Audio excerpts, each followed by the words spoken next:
Your jaw is throbbing, a deep, relentless ache that pulses with every heartbeat. You can't sleep, you can't eat, you press your fingers against your cheek and it doesn't help. Now imagine feeling exactly this, with no dentist, no ibuprofen, no clinic open at 8 a.m., just you, the pain, and whatever your ancestors could figure out.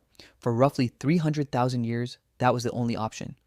Tooth pain is one of the oldest recorded forms of human suffering, not metaphorically, literally. Archaeologists have found evidence of dental disease in human skulls dating back over 14,000 years. The Grotta de Pigeons site in Morocco, a cave excavated in the early 2000s, revealed Neolithic human remains with deliberately drilled teeth. Some of the holes showed signs of having been packed with a plant-based material. These weren't decorations. They were fillings, so your ancestors weren't just suffering. They were problem-solving. But let's back up. Why did ancient humans even get cavities? The simple answer is that they ate sugar. Not refined sugar, but wild honey, ripe fruit, starchy tubers roasted over fire. Cooking carbohydrates, it turns out, breaks them into simple sugars. And simple sugars feed the bacteria that eat through enamel. A 2014 study published in the Proceedings of the National Academy of Sciences found that hunter-gatherer populations who relied heavily on cooked starches showed surprisingly high rates of dental decay skill, sometimes comparable to modern populations. The researchers, led by anthropologist Laurie Baker and her team, examined skeletal remains from multiple North African sites. The results surprised the field. Tooth decay wasn't a modern disease, it was a human one. So what did they actually do when it struck? The first line of defense was plants, specific plants. Archaeological residue analysis, a technique where scientists examine microscopic traces left on tools and in tooth tartar, has revealed an extraordinary botanical pharmacy that ancient humans carried in their heads. Clove, used across ancient Asia and the Middle East, contains eugenol, a natural anesthetic that numbs nerve tissue. Chewing clove directly on a painful tooth reduces pain fast.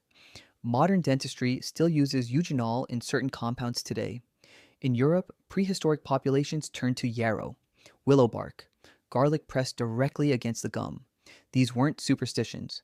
They were empirical discoveries, observations repeated across generations until the knowledge became cultural memory, passed from grandmother to grandchild around a fire.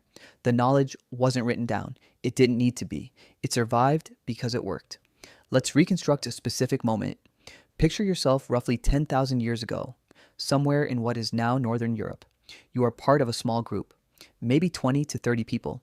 You've had a dull ache in your back left molar for 3 days. By now, it has become something else entirely.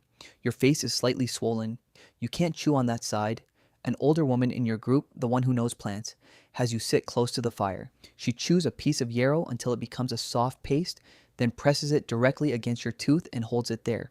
The bitter taste floods your mouth. Within minutes, something shifts. Not gone, but manageable. This is not a guess. Dental calculus, the hardened tartar that forms on teeth, preserves traces of everything that touched it. In 2019, a team led by Robert Power at the Max Planck Institute for Evolutionary Anthropology analyzed the calculus of Neanderthal remains found at El Cedron Cave in Spain. They found chemical signatures of yarrow and other bitter plants, species with no nutritional value and an unpleasant taste. The most plausible explanation was medicinal use. Neanderthals were self-medicating. Before Homo sapiens was even the dominant species on Earth, our closest cousins were already figuring out pain management. But what happened when plants weren't enough?